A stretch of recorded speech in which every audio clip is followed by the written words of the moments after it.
How smiling in your car could save your family's life. What? Sure. That's the title of an article in an Australian website just recently published, where they're catching up with the psychology of humor and the physiology and neurology of laughter, putting it in modern terms. I've been discussing this for years, and I'm going to give you some of my prescriptions. First of all, in terms of how the brain works when we get tense, when we get upset, as opposed to how it works when we're relaxed. Have you heard of split brain theory? Left brain, right brain? How about triune brain theory? The brain has three parts. How about scatterbrain?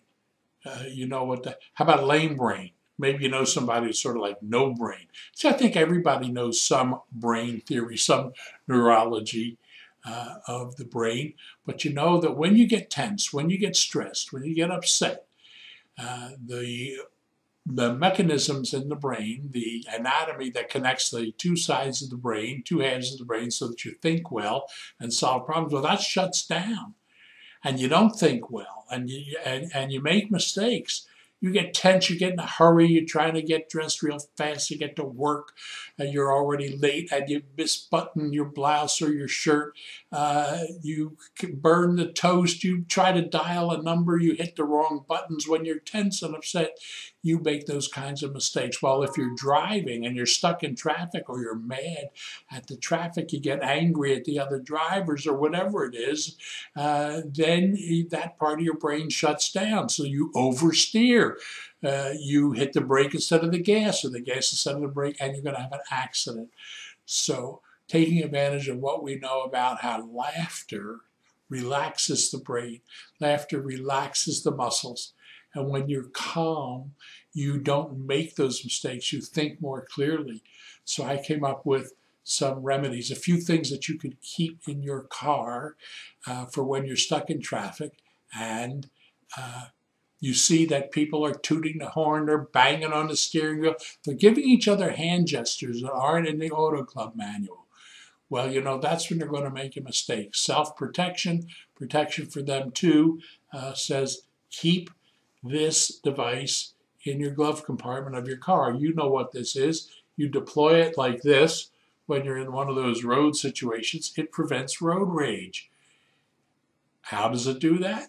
You put it on, you remind yourself, take a deep breath, be calm, and I will drive safely. When other people in other cars look over and they see you and they're pointing and they're going, ha ha, look at that funny person with the clown nose. When they laugh, the physiology of that laughter, the neurology of that laughter is they calm down. They won't oversteer. They won't hit your car. I think that's a pretty good result for getting that with a clown nose. Another thing you can do and keep in the glove compartment of your car is a soda straw. And then you put that soda straw in your teeth and don't let it touch your lips. So you're just sitting there stuck in traffic like this. And again, two things happen. One is the physiology of a smile. And you can look this up on YouTube. Look for my video on the straw smile exercise. It explains how that works. You calm down, you relax, you think better, you don't make mistakes. Neither do the people around you, who start giggling and laughing when they see you like that. Another thing you can keep in the glove compartment, this is a little container of bubble soap. Let me see if I can get this to work for you. So you're blowing bubbles in the car, and that means you're taking a deep breath, you're calming yourself,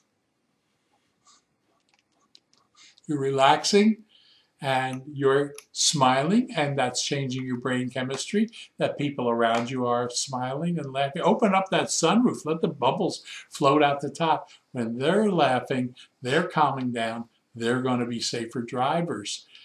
So all of that is part of the neurology, the physiology, the psychology of humor and laughter applied in therapeutic laughter. You know, years ago when our kids were in college, we had a lot of kids in college, and we were transporting them back and forth, and the family car was a minivan.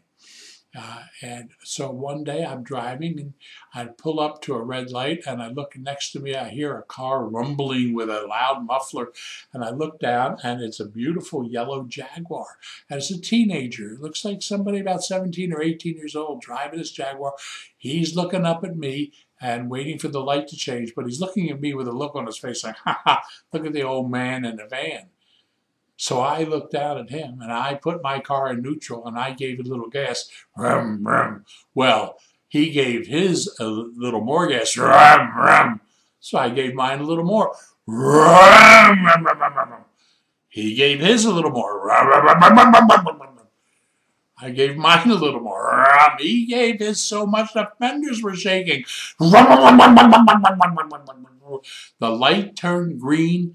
He peeled rubber for 500 feet. I turned right.